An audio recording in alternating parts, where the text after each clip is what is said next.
Good evening. There's still a few more just joining from the waiting room, so I'll just wait till that's cleared and then we can make a start.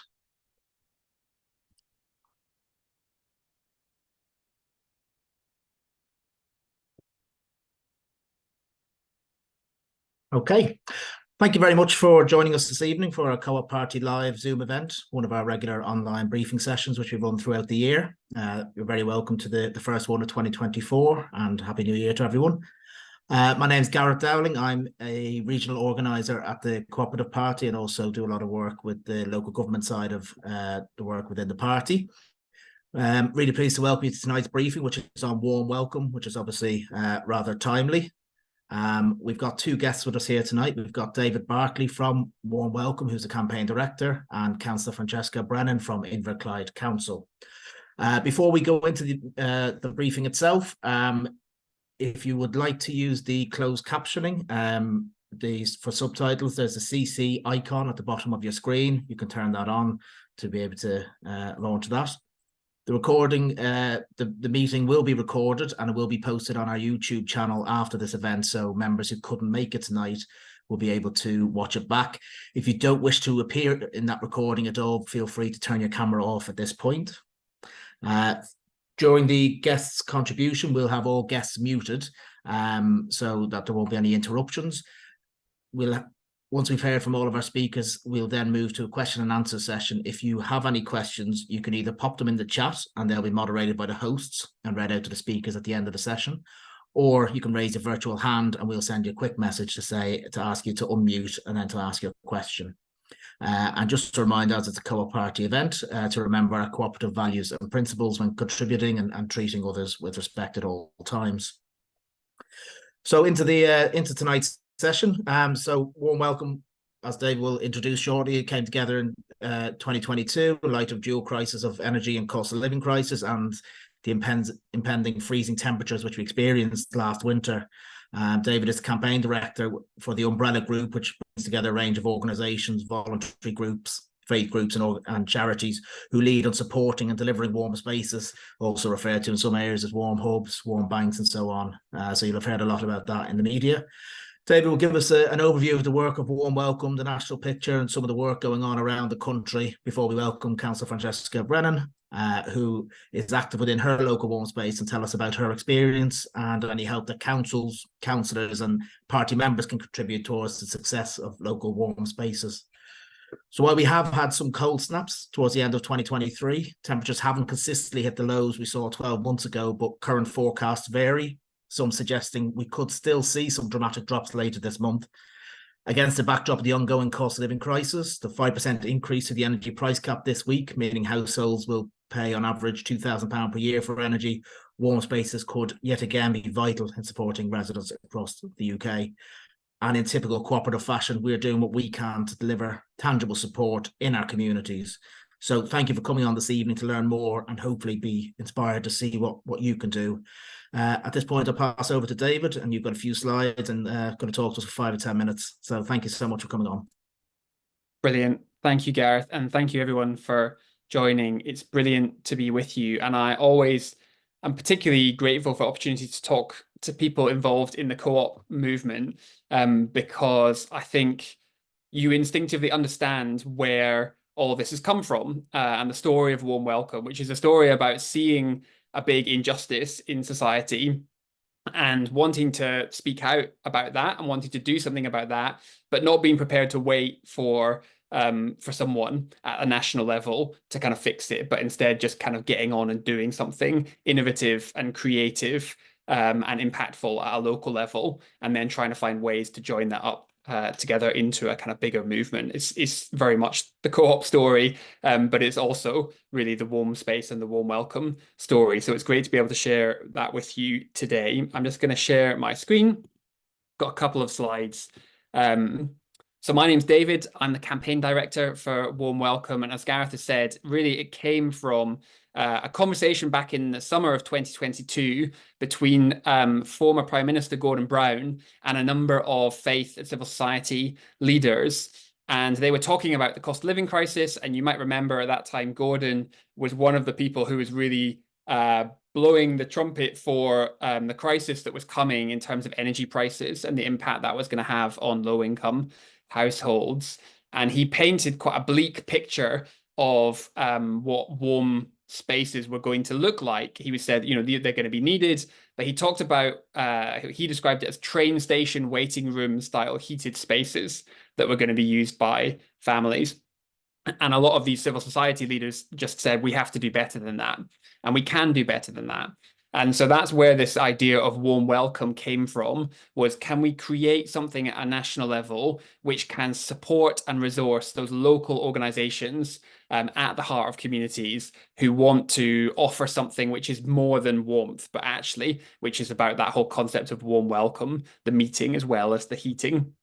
And what happened was amazing. And this is Gordon's quote, that the speed at which this idea of warm welcome has turned into a burgeoning national movement is a reflection both of the scale of the crisis, but also of the scale of resource and creativity that exists within our communities. And I always feel this dual emotion when talking about warm welcome, that we should be angry at the state of our country and the need for warm spaces, that millions of people are struggling to heat their own homes is a scandal. But at the same time, we should feel enormously proud of how communities have responded and hopeful about what that tells us about our country and how people do look after each other locally and how they want to. And so we set up the Warm Welcome campaign. We set up a website, we set up a map so that people could register their space with us, and then hopefully people could find that. And we started crowdsourcing different resources that we thought might be helpful to warm spaces. And the response was just amazing. So last winter, we ended up with over 4,000 warm welcome spaces who were live on our map. And we think that they received collectively about 2.5 million visits from about 500,000 people. And when we did a kind of impact evaluation of the difference that those spaces made to people, there were a few things that were really striking. One is that more than 50% of the people that came to the warm spaces said that without them, they would have been at home with the heating off. So they definitely hit that target of people who were struggling with the cost of living crisis. And more than 60% of people said that having a warm space nearby helped them financially. But what was really interesting and what was the key takeaway was that people came for the warmth, but they stayed for the welcome. And in fact, the biggest impact of the warm welcome spaces was in tackling loneliness and isolation. Almost 40% of people who came to the warm welcome spaces said that before coming to the space, they always or often felt lonely. But since coming to that space, that number dropped down to just 6%. And so these spaces are making an enormous difference to how people feel, not just physically in terms of the temperature, but how they are feeling emotionally and how they're feeling socially. And that was really striking. And we therefore broadened out some of the remit of the campaign to think not just about the cost of living crisis, but actually to think about the wider issues of loneliness and isolation in our country and how spaces that are run by and for the community can be crucial in tackling that.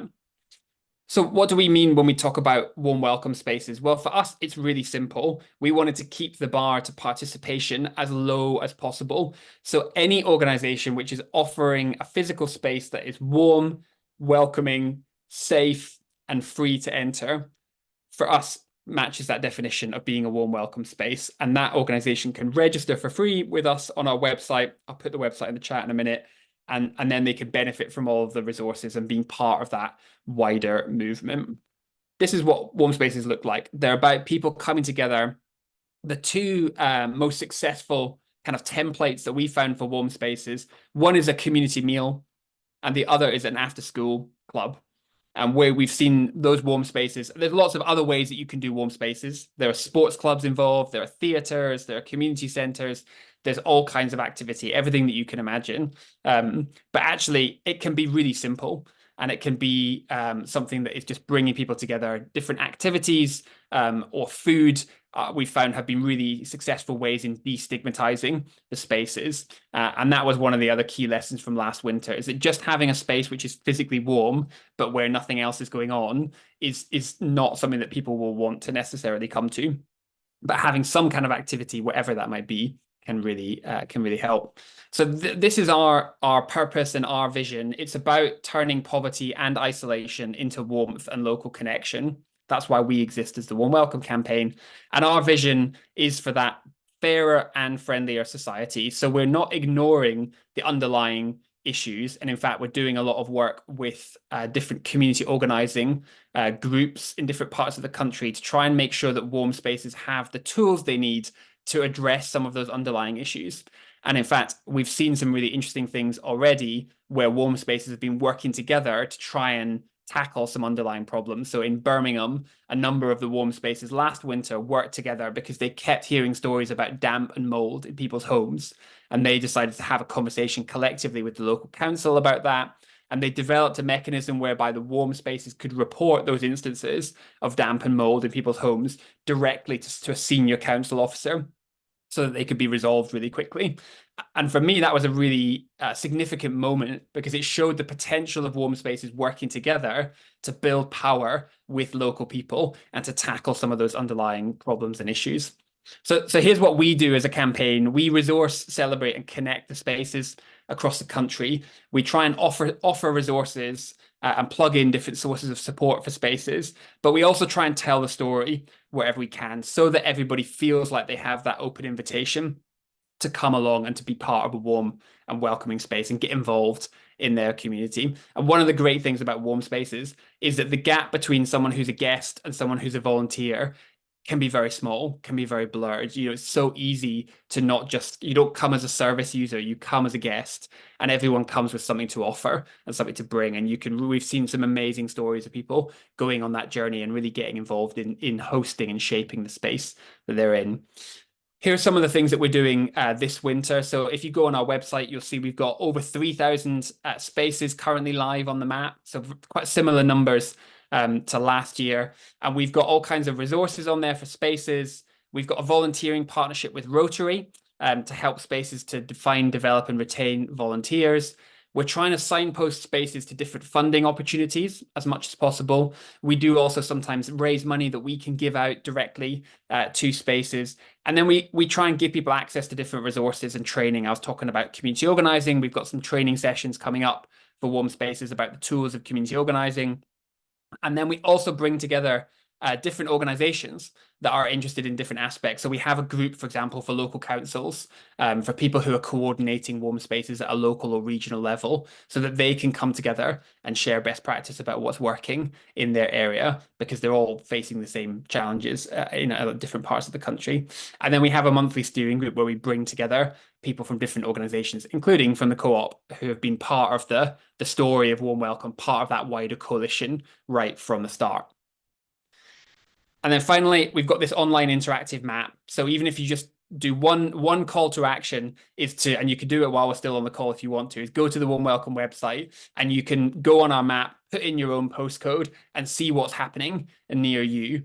And you can either decide to get involved in something that's already going on, or you might spot a bit of a gap and think, oh, actually, I'm involved in an organization, or I've got something that I could offer a local organization to be able to run a warm space. As Gareth said, we've been quite lucky this winter. It hasn't got really, really cold, but January is actually the hardest month for people, both financially and temperature-wise. It's a pretty grim month for lots of people, isn't it, for lots of different reasons. So this is a perfect time to be thinking about provision in our local communities.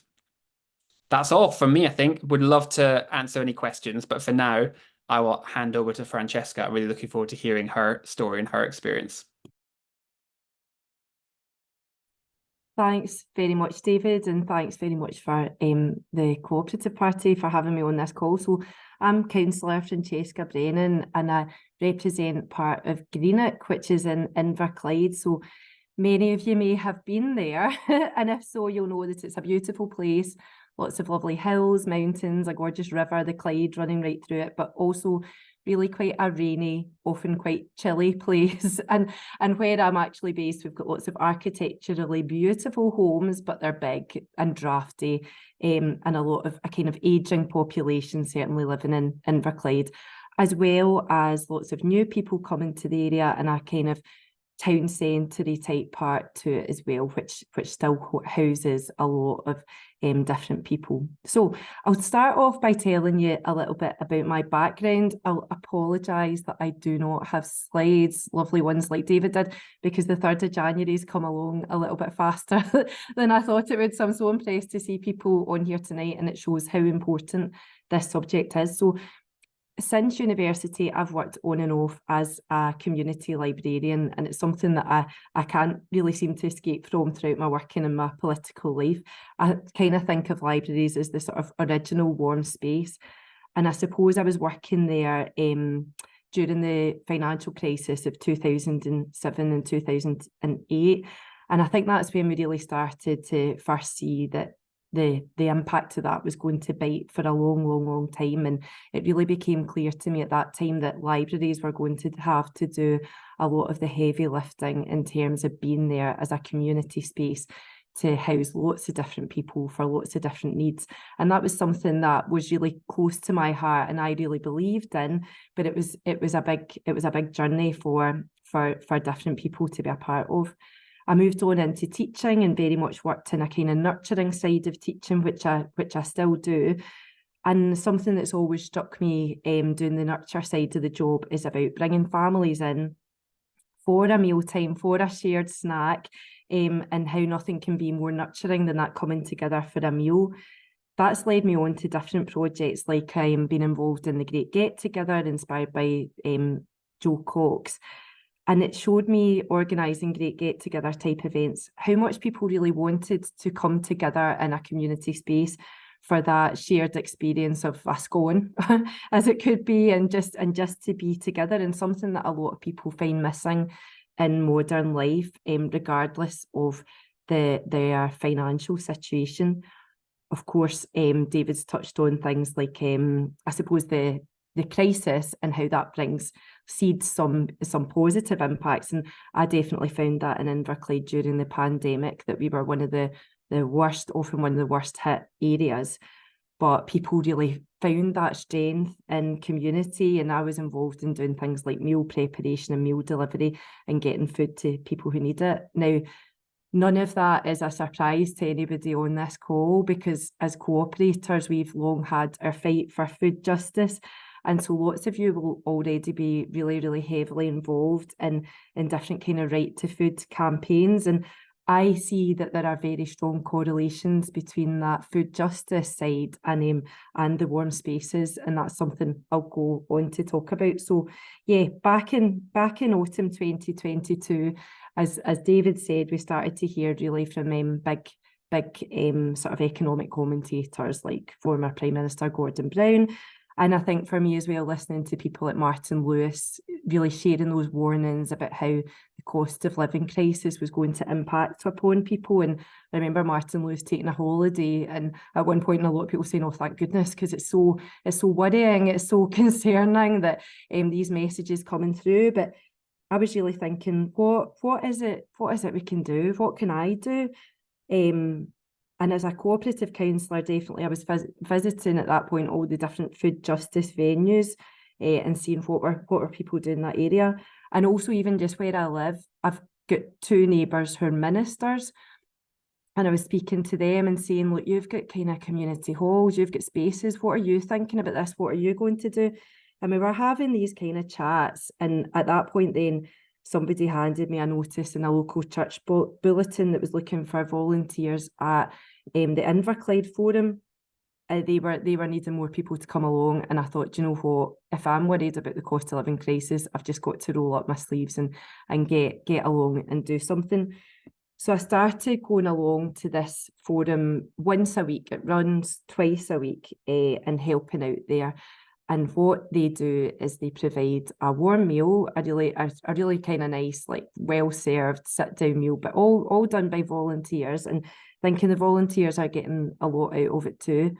I'd have to say that with every respect to the people using that service, a lot of them were really at the sharp end of poverty. So really people who were really, really struggling, but coming along once a week. And through that service that was there even before we sort of thought of it as a warm space, they would come along to get the meal, but they'd also get a really, really good conversation. And through those chats, I think we would find out things like we would get an outreach optician would come along to do eye tests there and then. We would have people possibly saying, look, I've got a funeral to go along to.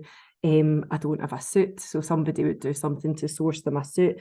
And eventually we would have maybe every so often, just in a really kind of gentle, light touch way, advice services in there as well. And I remember one of the sort of benefits advice specialists being delighted to catch a woman who was there, whom she described as a slippery fish, that she was saying this woman's actually going to be entitled to quite a lot of different types of funding, but we've got no way of meeting her anywhere else because she's not going to go along to these more formal services.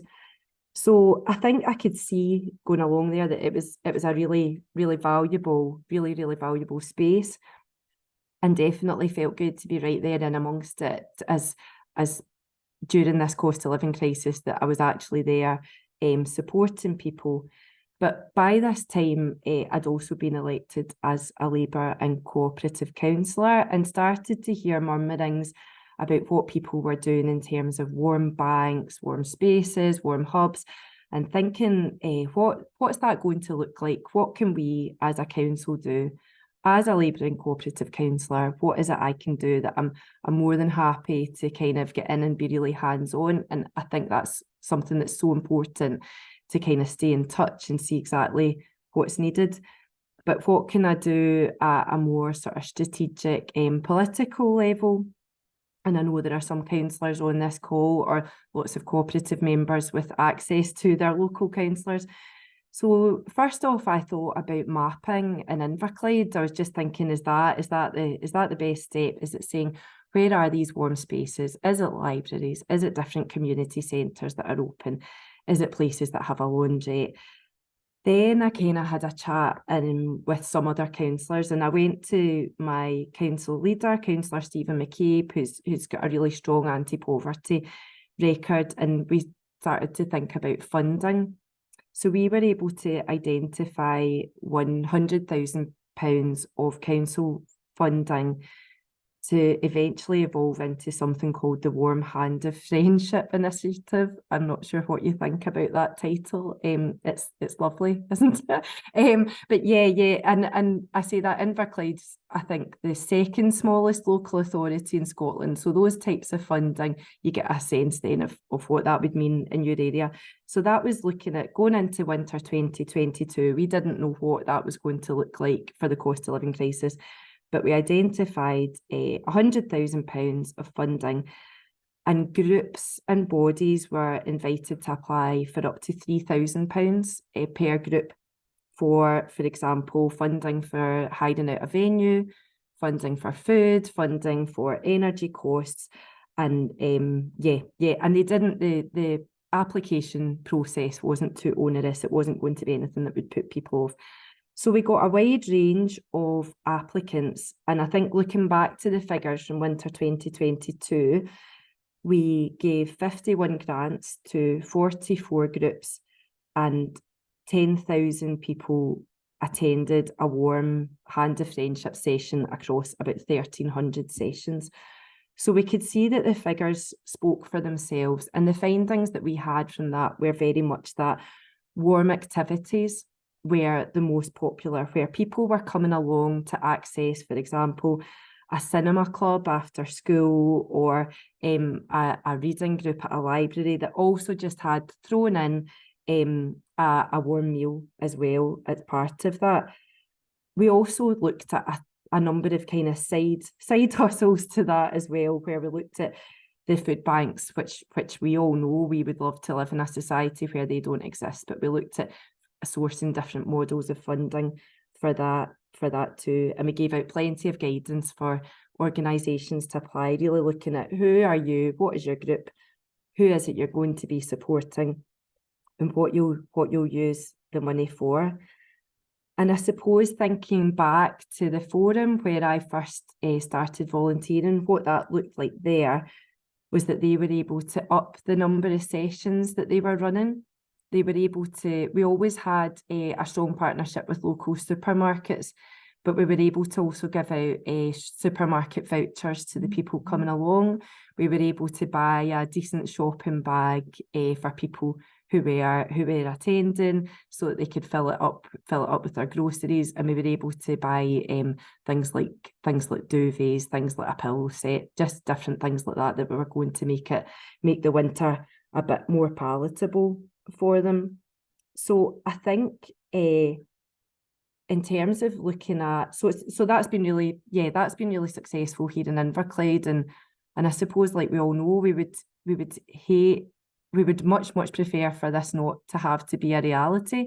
But I think good things have come out of it too, that I think in terms of bringing people together and in terms of sort of community cohesion, then there have been lots of positives to come from it. It would be great to move beyond mitigating the impact of the cost of living crisis or mitigating the impact of poverty to something that was really looking beyond that. So I think in terms of the next steps, what I would be urging all co-operators to do is to seek out warm spaces in their area and see what they can do in terms of volunteering, because there's definitely roles for everybody there, whether you're the best cook or you're the best person at carrying a mug of hot coffee. That doesn't really matter, because a lot of it's about the conversations as well, and just sitting with people. I think finding spaces within your area, if there aren't warm spaces already, or looking at the times that they're on at. I think David mentioned that the after school club, because I think we see lots for maybe older adults during the day, but perhaps not so much. There's always more that we could be doing for families. So I think finding spaces.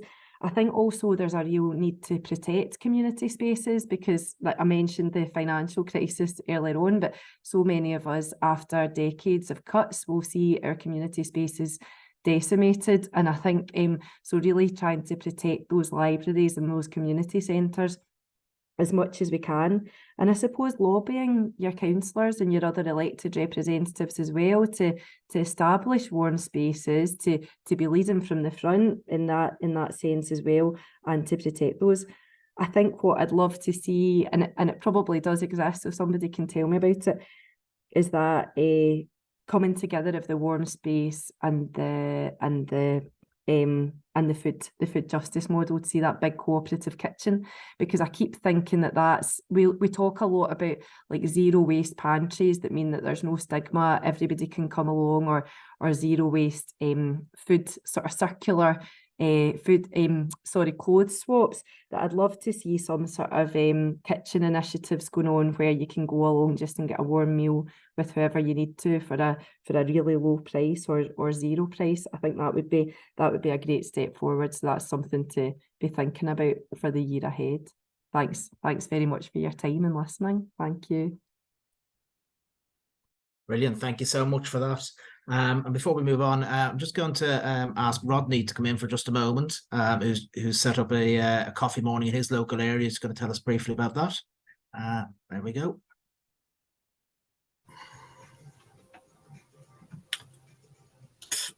Thank you, Gareth. Can you all hear me okay?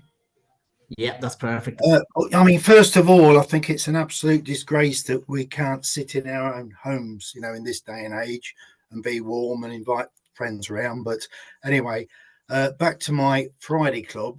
It happened by accident. It's sort of a privately run group, but my friends used to run the Copper Kettle tea and coffee place in Crowland in Links. And it was just based on a conversation. One or two people lived on their own and they probably needed a bit of company, and a chat. So we continue to meet in the Copper Kettle, but my friends moved on to a new business. So we found another venue. It was the Crowland Abbey, which was too cold. They let us use their kitchen just for a small fund. Then I had a contact to the local library.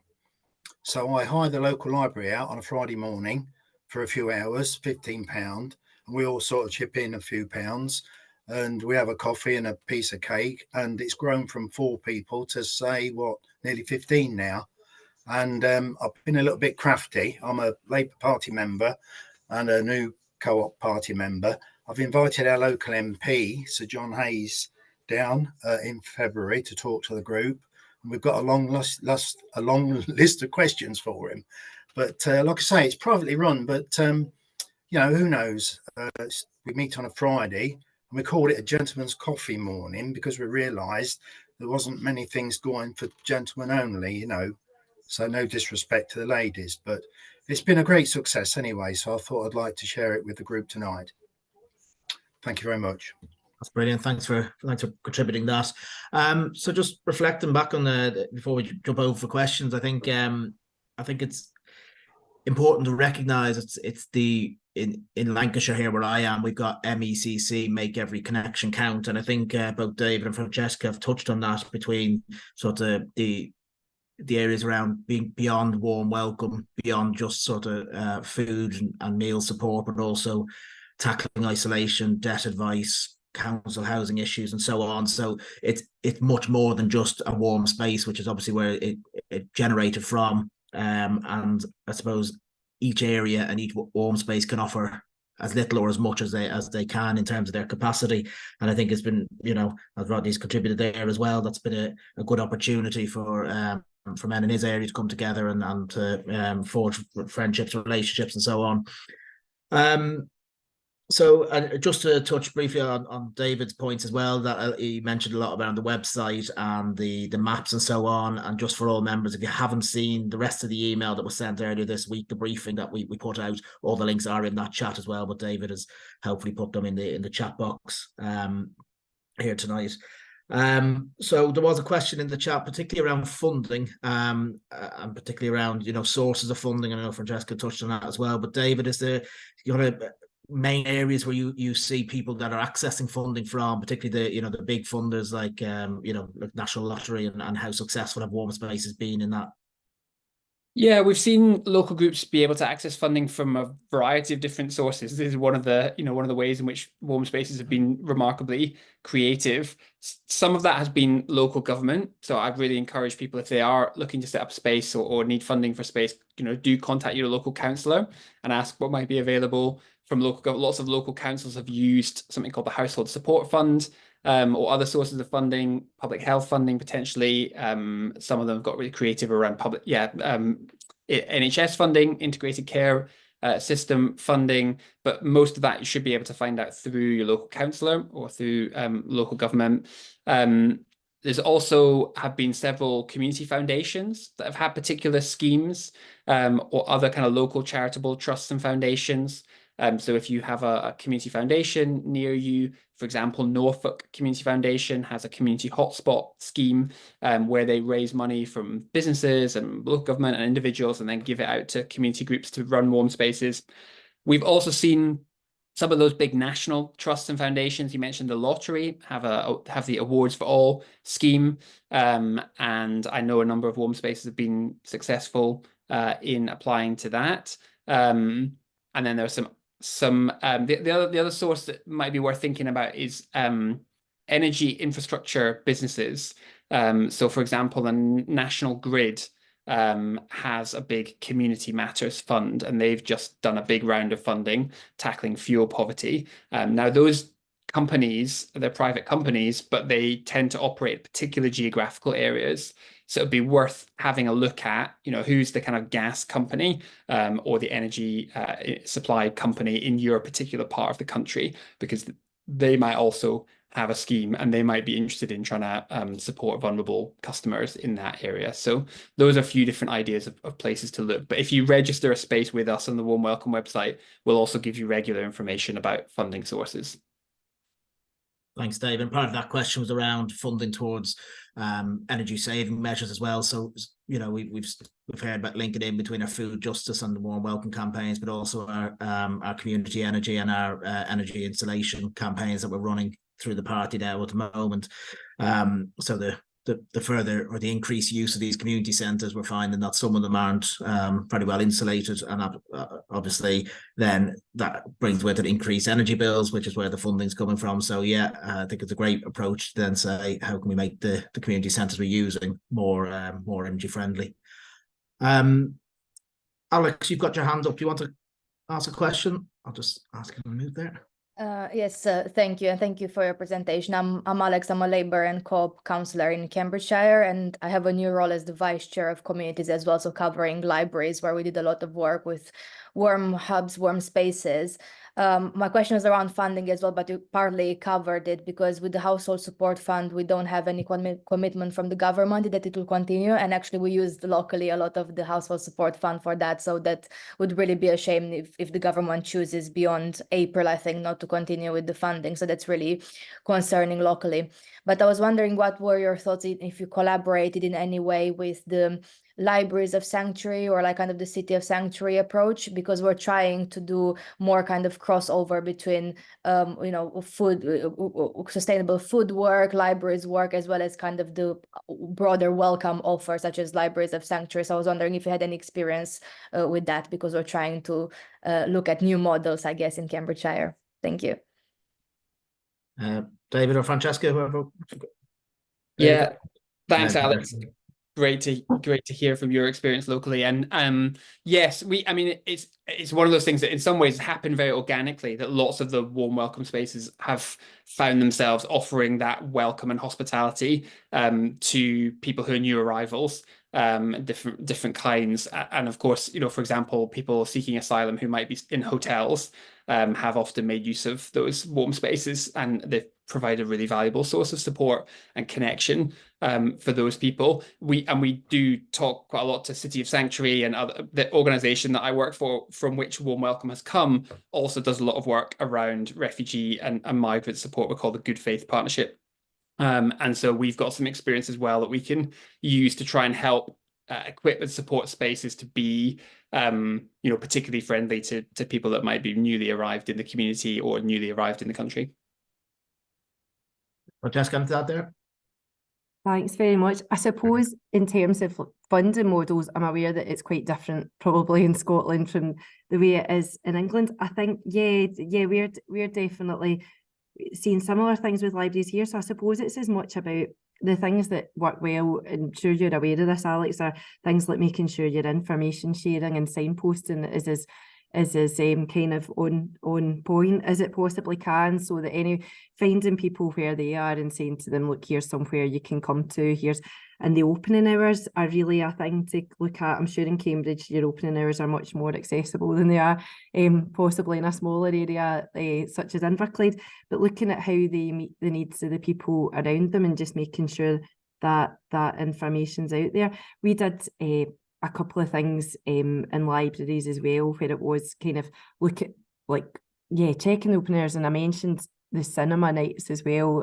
That was something that seemed to work quite well in libraries too, and just having different things on. Like I noticed I went into our libraries on the last day before New Year, and they had out just like a flask and biscuits on a table, just things like that, and then some quiet spots with really comfy chairs so people could have a bit of a sit and nobody was going to actually ask them anything. So yeah, but in terms of funding and how you work that, I'm not too sure. The funding that we maybe didn't touch on so much when we were talking about it, and it's up to people their own feelings about it, but it was just reaching out, I suppose, to local supermarkets and local businesses and seeing what they can supply in terms of anything like that. But there's usually quite good partnerships to be investigated there. Yeah. Brilliant. Thank you. Phil, you've got your hand up as well. I'll bring you in now. Okay. Thanks for the reference to from David about Norfolk Community Foundation. We've been successful. We've actually got 2 grants from them of a total of £8,000, which is really good, which is basically helped the energy bills, but also training for volunteers as well and things like that. The other source of income we've actually had is from the cooperative group. We are one of their recognised charities, so we get a little bit of money. We got 1,047 of them last year. Central England Co-op have given us over £1,000 as well, and we are now a members group. So we get, well, we got to go back and bid for money again this year, which is all very good. And there is a grant out at the moment, which is from central co-op, and we're going for that, which is, I think, a point that Francesca made, is that we're working with the idea of having a clothes swap, because people are now saying that they're finding to go and buy some clothes at a charity shop is now more and more expensive, because charity shops have got rates and everything else. So a clothes shop works really well, and it actually kind of benefits people, you know. And we've got some people that actually kind of knit gloves and scarves and hats and come and drop them in, and we just give them away to people, which is really good. So it's trying to get the whole of the community involved. And we're on your site, David. We're there on a Wednesday and a Friday. When we got to last March, and we said to everyone, right, you know, it's now, the clock's moving forward, and we'll see you kind of when the clocks go back and everything else. And they said, no, you can't stop. And we renamed ourselves as a friendship hub, because people just come along, because it's lonely people, and it's even the volunteers are coming along. They're lonely people as well. So it's more than just warmth and everything else. The friendship side of it is probably more important now than the warmth side, until the cold weather snaps. Thanks very much, Phil. I think that's it with, you know, over the past decade or so, and closing the shore, starting community centres. I think we, you know, similar to the food justice campaign and the pandemic, we've come out of this bringing the community back together, and these spaces are becoming more than just a warm space. On that note, if I can bring in Sue, who is also a councillor and has worked at the parish council, to start your warm space. Yeah, thanks, Gareth, and Happy New Year to all the members in attendance tonight. I was very envious last summer 22, seeing the sort of warm spaces that we're developing across the country. And then I was the leader of our parish council. I'd previously been a district councillor and a county councillor, but had stood down and had lost another seat. So I thought, what can we do as a parish council? Because our district council and county council in Staffordshire didn't appear to be doing anything. So with £2,000, we decided we'd set up a database and get someone to do this for us, because, you know, we haven't got the capacity to do it within the town council. So we spent £2,000 on collecting together the sorts of groups who would be willing to open up their space and offer a welcome and a cup of coffee and a biscuit to fellow residents. And we managed, over just a very short period of time, 2 or 3 months, to get 16 warm spaces opened in my town. My town's Burntwood in Staffordshire, where a town of around 28,000 residents. Very strong community and voluntary sector, and we sort of capitalised on that. Gareth, you mentioned making every connection count, and we did that. So we had 16 warm spaces. It soon became obvious that it wasn't about the warmth; it was about the company and addressing social isolation. We called our scheme Warmer Welcome, because I didn't know about this organisation, about Gareth's David's organisation, but we called ourselves Warm and Welcome, and we've renamed that now as Welcome Spaces. So what we're trying to move forward with very limited resources as a parish council, is to get the connections, and we want to appoint someone to connect with all of these spaces so that they can become more proactive in terms of signposting and offering other advice. But you know, you don't have to have budgets of tens of thousands. You can do it with them on a shoestring and make sure that people are getting access to the company that they require, but also that signposting and other advice that they may need. So I'm really enjoying and really grateful to Francesca and David for the thoughts and ideas, and I just wish I'd got a lot more money and influence, but I'll do what I can. Thanks, Gareth. That's brilliant. Thanks for letting us know about what you're doing. And I think, you know, from Dave and Francesca's point as well, is it, you know, invariably some of the questions have moved towards funding, but I think what we're seeing is a lot of places are being innovative in using spaces that are already being heated and are already there and open, and transforming them as much as possible. Now, I realise we're getting towards the last quarter of the meeting. We've got quite a few hands. So if I could take a couple of questions in quick order, I'll take the next 2 or 3 together, and then we'll see if any overlapping thoughts. Vicky, you're next with your hand up. I'll bring you in.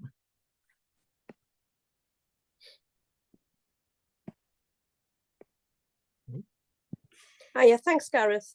I think my points and questions as well, just echo what's been said and just to tie a few bits together, really. We're certainly hearing tonight about the success of warm spaces, as well as addressing the basic needs of food insecurity, the absolute right for a family and for individuals to try and stay warm over the winter. But really what's been addressed as well is people's loneliness and isolation, and that whole signposting aspect as well. So with that in mind, I'm just wondering if either of you guys or anybody else on the call, any ideas about how these warm spaces keep going throughout the year, even in the warmer months, because what we obviously, we need to keep up, isn't it? It's this momentum of bringing people together. So hats off to everybody that's working so hard here. And just, any stories or any ideas of how to keep these places going throughout the year, really. Thanks. Thanks, Vicky. Next was David. David Pickersgill. Just 2 comments, really. Around our area, faith groups, mainly the Methodist, operate warm spaces on a rotational basis. So you could go to one every day. But one of the things they've started doing is giving away hoodies, which is an hoodie blanket, which I'm now wearing one. And they're a thermal blanket with a hood on. And this one I've got from Primark. But somehow or other, they're amazing. Like, you can wear them in the house. I've got it on now. There's no heating on whatsoever. And it's got a hood on and things. So could the co-op kind of do a deal to get hoodie blankets on a sort of mass basis, that there must be a bit of purchasing power we can generate to do it? And on the need for company, a lot of years ago when I was working, I'm retired now, I was in the bus station at Durham, and I noticed this old bloke talking in the bus queue. Got on the bus and thought nothing of it. And the next night I'd missed the bus, and I noticed him talking and things. And I suddenly realised he was that lonely. He just joined bus queues in a bus station and talked to people for half an hour. And he never got on a bus, because there was only one bus to where I live now. It's an awkward place to get to. So there is a company element to it as well. But these hoodie blankets, spelt with a double O, are absolutely amazing. With a co-op retail sort of package, could we coat something together? Because they're like thermal and things, and they're absolutely amazing. So that's it. That's my bit. Brilliant. Thank you very much for that, David. And I'll just grab one last question in from John before I go back to our speakers. Thanks, Gareth. Thanks, everyone, for the really brilliant presentations. I'm a councillor in Rugby, and I'm also a parliamentary candidate in Rugby. And I just have a reflection, which is that when campaigning as a councillor, and no doubt increasingly as a parliamentary candidate, the loneliness point is going to come up again and again, and it has done in the past on the doorstep. And so I'm basically all ears around how I can champion. I mean, I'll champion the warm spaces, and I did last year and previously, but the point about loneliness seems to be coming through loud and clear, and it's a huge issue. And I think it's something that, as a cooperative member and candidate, I really want to champion that. And I have a bit of a background in music and some contacts in the music scene in Rugby, and it strikes me that maybe colleagues on this call may have some experience of this, but I've been trying, as yet unsuccessfully, to get some musician groups involved in performing. In fact, I got one to perform in an old people's home before Christmas, but there might be something that we can do, we can all do around linking up with musicians, for example, and artists, and to get that sense of activities and destigmatizing. Those are my reflections, but I'm really, really grateful to you all for the information and the inspiration to get stuck in on this issue. Brilliant. Thank you very much for that. And David, Francesca, if you want to come back on any questions, Vicky, around sort of year-round support, David, around OD blankets and I suppose the isolation element, particularly for men's isolation, which has always been sort of stigma for men. So sorry, Gareth, I'm interrupting.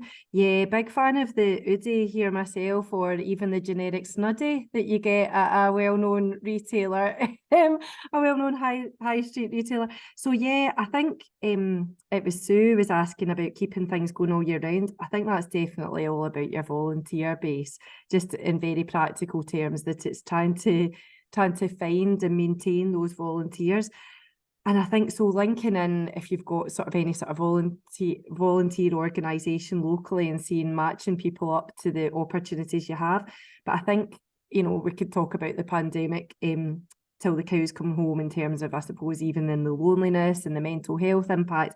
But I think all sort of membership organisations, what we hear is that they're struggling to get people back out after the pandemic, but people need to be back out. So I think that's what it is. What I've found works quite well here is using people who need to volunteer, for example, senior pupils at secondary schools. And we've had them involved in the forum where I volunteer specifically. And whenever I'm organising community events, then trying to link in with local secondary schools, because young people are perhaps doing Duke of Edinburgh or need things for their UCAS applications and different things. And usually then schools are quite eager to get opportunities for them. I think another thing is looking at what community assets you have. For example, we've got really, really strong, fit for purpose, really well-made schools, like primary and secondary. And it's thinking, can we use them at other times out with the school day, like the after-school clubs, or even during summer and Christmas holidays, can they be used as venues? So that's something that works for us. I think also if you use schools to get people involved and volunteers, then you've got that good intergenerational thing going on too. And I suppose, music sounds great. I think anything that you can get people attracted to come along with is really important, and I think that would definitely be a good way of doing it. That sounds ideal. Thanks very much. Yeah, just a couple of quick reflections from me. Those are all great questions. I think the other thing, as well as the volunteers for keeping things going, is the coordination. We've talked about it a couple of times, but if you can bring together people running warm spaces through the winter, it might be that your town or city or wherever area can't support 100 warm spaces all through the year. But if you've got 100 at winter, maybe you could help them work together to figure out, how do we keep 50 of these going for the rest of the year?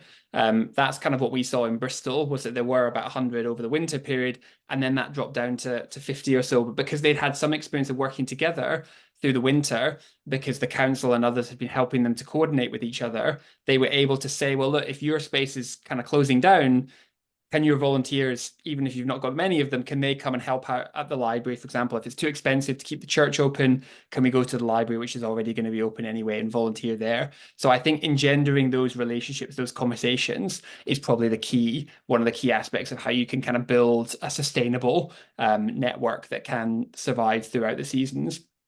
You're not the first person that's raved about the Oodies, David. I've heard other people talking about that, and I think there is, whether it's possible through co-op or whatever, I think it's an interesting point here about the role of businesses that have various different things, whether it's clothing or whether it's food or whether it's other assets or goods that they could, furniture, things that they could contribute that would actually be really helpful to warm spaces. And one of the things that gets me excited about the future of warm spaces in the longer term is that idea of like a whole of society approach. And it taps into that final point about isolation and loneliness. None of us want to paper over the cracks of a broken welfare system. And we need to be constantly reminding ourselves of the need to take action on that. But at the same time, we do need new social structures, new traditions, new institutions that can help people connect. Because in some ways we're more connected than ever digitally, but we're also more lonely than ever.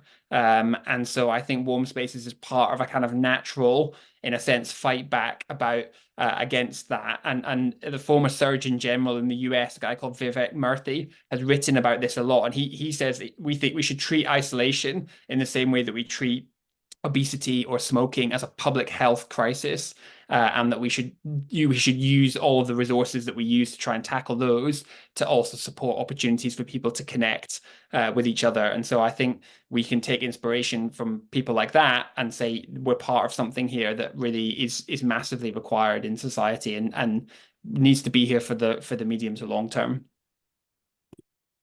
Thanks, David. I'm delighted we've had so much to talk about. We're rapidly closing in on the finish line, but I'll just take Kirstine and Kath in that order quickly, as you've been waiting patiently, and then we can wrap up after that. Oh, yeah, Kirstine, or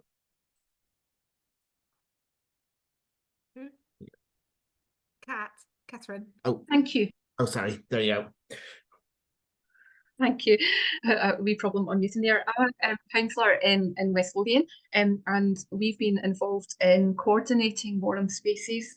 As Francesca will know, in Scotland things operate a little bit differently. We tend to have management committees that run community centres on behalf of councils. That's a story for another day. But what we were able to do under our community planning partnership was actually allow the council to take almost a coordination role and looking at what was going on in our community centres, and then reaching out to our regeneration officers to tap into what was going on in churches and other community groups, and really starting to deliver a picture so we could see where the gaps were. And what kind of activities were going on for different age groups, what was happening at different times during the week, and what was on offer. That allowed us to really get a sense of what the need was and where the unmet need was as well. It also allowed us to develop a map. So just tapping into something that Francesca mentioned, we already have an interactive map of where we have food provision.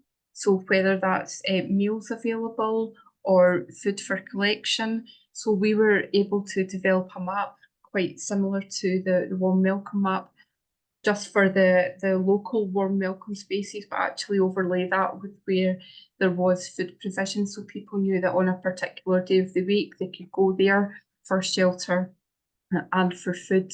But as we've already heard tonight, these warm welcome locations aren't just about providing warmth and shelter for people. They've become so much more. They've become places of social connection, reducing social isolation, but also give opportunities for council services and other services to step in and provide advice. So if someone's struggling to pay their bills, the chances are they're struggling to, put clothes on their back, to, buy food and meet a whole host of other bills. So I guess what I would really urge people to do if they're thinking about setting up these spaces is tap into your existing resources, look to your wider community partners. Don't just look to councils that are hard pressed for funding. They're probably not going to have it, but other organisations are really well placed to apply for funding that councils can't. So constituted local groups can apply to external big funders like the Big Lottery, other more local ones, and be able to tap into funding that councils can't. But don't be afraid to ask your NHS, local NHS partners, the police, other organisations. We heard in Scotland last year that more people had been hospitalised with respiratory conditions due to the fact that they were sitting in cold homes because they couldn't put the heating on. My question to Public Health Scotland is, what contribution are you making to this? And they looked at me with a blank expression, but that question was asked, and we need to put the challenge out to the wider community. What can you do? What part can you play? Because I think, as we've all heard, local authorities are really, really constrained, and it's going to take everyone coming together to really address some of these complex issues. Thank you. It's Kirstine, absolutely. I think partnership and working in cooperation obviously is absolutely key to this. And Kat. Oh yeah, hi there. Thanks for tonight. It's really inspiring. Some great examples of working with the community. So my name is Kat Arnold, and I run Ada Community Cafe, Pay What You Feel Cafe, down in Ada in West Sussex. And I'm going to be a bit cheeky. They're two very small questions, but I actually also run a voluntary action in Ada. So I guess a top tip would be, and following on from the Kirstine and her advice, is don't set yourself up as a charity limited by shares, because you cannot access funding for your warm space if that's how you set yourself up. And go along to your local voluntary action, because they can help do a lot of that work that when you first start, you'll discover stuff that you never knew you'd have to do, like a whole load of health and safety policies, GDPR policies, food handling policies. So they'll have a lot of templates that you can just pick up and run with. That's one bit of advice. Also, just to sort of share a little story, is what I hadn't anticipated, and we talk about the social isolation, is when I started the cafe, I hadn't anticipated the social isolation of the volunteers as well, and how much actually not only just the guests coming to eat the food, but how much this project was really benefiting the volunteers, who then, when you scratch beneath the surface, often have other issues going on, mental health issues. They're a carer and they just need to get out of the house. It's really quite fascinating. So you might be surprised by some secondary learnings. I guess my question is, we're talking about fundraising, and the problem I have is I'm a counsellor as well, and I've got a job as well. Is fundraising people to help us. I mean, if I could be working full time just on fundraising, and of course, our costs have gone up. The rent, we rent the space from a church. That has gone up because their energy costs have gone up. And then when we cook, we've got the energy costs, of course, that have gone up. So any advice about finding people to help you fundraise, to take that pressure off? Thank you. David, do you want to take that? Yeah. Yeah, it's a tricky one. I'm conscious of time, but just one little tip would be to reach out to your local Rotary group. So we've got a partnership with Rotary nationally, where they're encouraging their local Rotary groups to get behind warm spaces in different ways. And one of the ways they do that is volunteering, but the other thing that Rotary groups are really good at is fundraising. And so if you're not already in contact with them, then definitely I would suggest reaching out, tell them what you're up to, because it sounds amazing. Yeah, I'll just say very quickly something really obvious that you've thought of. I think one of the things that I love about events like this and being part of different groups is the networking opportunity and the networks and the chance then you have to hear about different people's ideas and different people's expertise. So I think use all the networks you have available at your disposal and ask lots of people, because there'll be somebody guaranteed in your circle who knows how to write a really, really amazing funding application. And I think people love to be asked as well. So I think while you were talking there, Catherine, I was just thinking of a woman that I know and thinking, gosh, I'm going to ask her if she can run a workshop for people that I know on how to write a brilliant funding application. And I'm thinking you'll know people who can do that as well, that I think you'll have thought of that yourself. But I think that's something that I'm never afraid to go out there and ask people for help, because all they can say is, oh no, or I'm sorry, I'm too busy, but somebody else can. So yeah, an obvious answer, but yeah, one that I have to keep remembering. Thanks. Thanks very much for that and contributions. Any final comments, David or Francesca, before we wrap up this evening? I think we've covered a lot of ground. Just to say thanks. It's been brilliant. And like I said, I always, I love talking to people like yourselves, because you're already active, you're already involved, and the creativity that comes from these kind of conversations is always really exciting. So thank you for everything that you're doing in your different ways. And like I said, I think we're part of something quite significant here. None of us want to be here in one sense in terms of the need for warm spaces, but like I said, at the same time, I do think that we're part of something which could be really significant, not just as a kind of emergency response, which is how Warm Welcome started, but actually thinking more broadly about the future of the country. This year might result in a kind of government change, and that might lead to some positive things, but let's not pretend that national policy is going to fix all the problems in the country. And what we need is civil society to be strong and connected, as well as national government to kind of catch up with what people in local communities are already know and understand and believe. And so, we're all part of that. So yeah, let's look forward to keep doing it in relationship with you all. David. Anything further from you, Francesca? Not too much. Everyone will be pleased to hear, but just a big thanks to everyone for their time listening tonight and a chance to share some of the work we're doing. It was brilliant to hear from everyone who contributed, and a real learning experience for me as well. And just great that these things like tackling isolation and providing people with a warm space to go to, they're not woolly ideas just for, fuzzy, warm kind of people, but they're really pivotal and really meaningful for our society. So it was great to see lots of people sharing that together. No, thanks very much, Gareth, for organising it.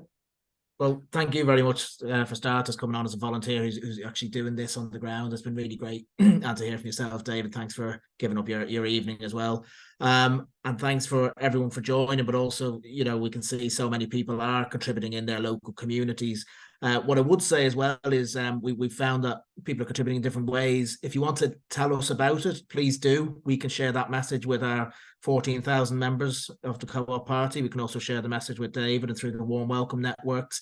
If you're not already signed up, they've got a weekly warm welcome email which gives examples and highlights different areas.